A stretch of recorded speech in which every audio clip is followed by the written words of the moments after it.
সুন্দরভাবে জুব্বা জামা বানাতে পারে নাই। আমার ভাগে সেই কাপড়টুকু পরেছিল, সেই কাপড় আমার বাবা আমিরুল মুমিনকে দান করে দিয়েছি। এইবার আরেক পাশ থেকে দাঁড়াই গেল আমিরুল মুমিনের একজন দাস দাঁড়াই গেল। দাঁড় হয়ে তিনি বললেন, ইয়ে মুসলিম জনতারা, তোমরা নিশ্চিন্তে থাকো, তোমরা নির্বিঘ্নে থাকো, তোমরা কোনো সন্দেহ করো না।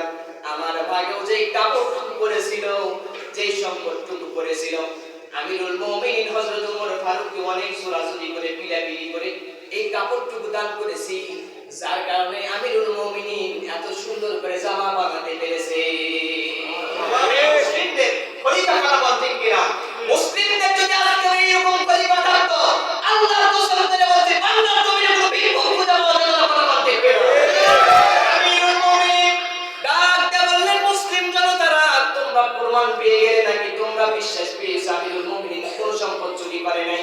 এবার ওই দাঁড়ানো ব্যক্তিকে ডাক দিয়ে বললেন, ও দাঁড়ানো ব্যক্তি, আমার মুসলিম ভাই, তুমি ডাক দিয়ে বলো, আমার এবার প্রশ্নের তুমি জবাব দাও।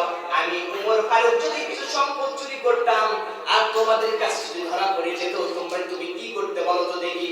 ওই ব্যক্তি ডাক দিয়ে বলতেছে আমিরুল মুমিনিনের সামনে, অর্থ জাহানের পরিবারের সামনে ডাক দিয়ে বলতেছে, আমিরুল মুমিনিন, আপনি যেহেতু রাসূলুল্লাহর সাহাবী, আপনি যেহেতু অর্থ জাহানের খলিফা, আপনি যখন এই বিষয়টা বুঝবেন, আপনি যদি ধরা পড়ে যেতেন, আপনি যদি ধরা পড়ে যেতেন, চোরের দায়িত্বে আপনি শিক্ত হয়ে যেতেন, আপনি যদি এই কাজ যদি সত্যি করে ফেলতেন, আমি গোটা পৃথিবীর মুসলিমদের পক্ষ থেকে আদালতে বিচার করে আপনার কঠিন শাস্তি দান করতাম। সুবহানাল্লাহ। আপনার আসলে মানুষের কাছে এরকম কথা বলতে পারবে? আপনার যাওয়ার আগে জেলা সামনে পা হাত পা ভেঙে দেবে, কথা বলেন ঠিক কিনা? এটা হলো মুসলিমদের চরিত্র। আল্লাহ তাআলা আমাদেরকে ওমর ফারুকের মতো চরিত্র অর্জন করবার তৌফিক দান করেন, বলেন আমিন। আরো জোরে বলেন আমিন। ওমর ফারুক রাদিয়াল্লাহু তাআলা আনহুর মতো যদি চরিত্র আমরা অর্জন করতে পারি, যিনি রাসূলুল্লাহর কল্লা কেটে দিতে গিয়া তিনি নিজের কল্লা রাসূলুল্লাহর কাছে বিক্রি করে দিয়েছেন, বলেন সুবহানাল্লাহ। হযরত ওমর ফারুকের মতো রাদিয়াল্লাহু তাআলা আনহুর মতো জান্নাতি খলিফার মতো জীবন অর্জন করবার তৌফিক দান করেন, বলেন আমিন।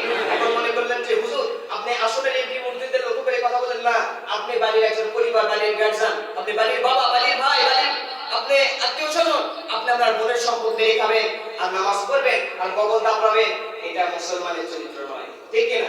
আপনি বাবা, সন্তানের মেয়ের হক যেমন, ছেলের হক আপনার কাছে, বোনের হক যেমন, ভাইয়ের হক তেমন, আল্লাহ পাক আমাদেরকে এইগুলো করবার তৌফিক দান করুন, বলেন আমিন। সম্মানিত উপস্থিতি, গোটা পৃথিবীতে মুসলিমদের উপর যে জুলুম আর নির্যাতন চলছে, এই জুলুম আর নির্যাতন কিয়ামত পর্যন্ত হবে না, কথা বলেন ঠিক কিনা? মায়ের পেট থেকে সন্তান যখন দুনিয়ার মুখ দেখে, তার আগে প্রসব বেদনা শুরু হয়, কথা বলেন আরো জোরে বলেন। মুসলিমদের উপর যে জুলুম আর নির্যাতন শুরু হয়েছে, এটা মুসলিমদের বিজয়ের প্রসব, মুসলিমদের বিজয়ের প্রসব বেদনা শুরু হয়েছে। গোটা পৃথিবীতে মুসলিমদের উপর যত জুলুম আর নির্যাতন আসবে, আগামীতে ইসলাম প্রতিষ্ঠার কাজ তত সহজ হবে, কথা বলেন ঠিক কিনা?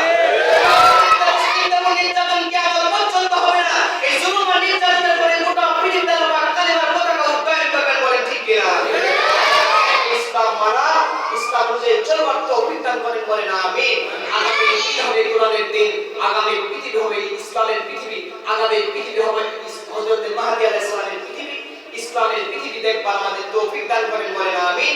ওয়া আলাইনা ইল্লাল বালাগ। ছোট মানুষ কথার ভিতরে ভুলভ্রান্তি হয়ে থাকলে ক্ষমা করবেন। আমার জন্য দোয়া করবেন, আল্লাহ তাআলা যে সকল কোরআন সুন্নাহর কথা বলতে গিয়ে যোগ্যতা এলেম কালাম দরকার তা দান করেন, বলেন আমিন। ওয়া আলাইনা ইল্লাল বালাগ। আসসালামু আলাইকুম ওয়া রাহমাতুল্লাহ। সকলের সুস্বাস্থ্য কামনা করে আমার শেষ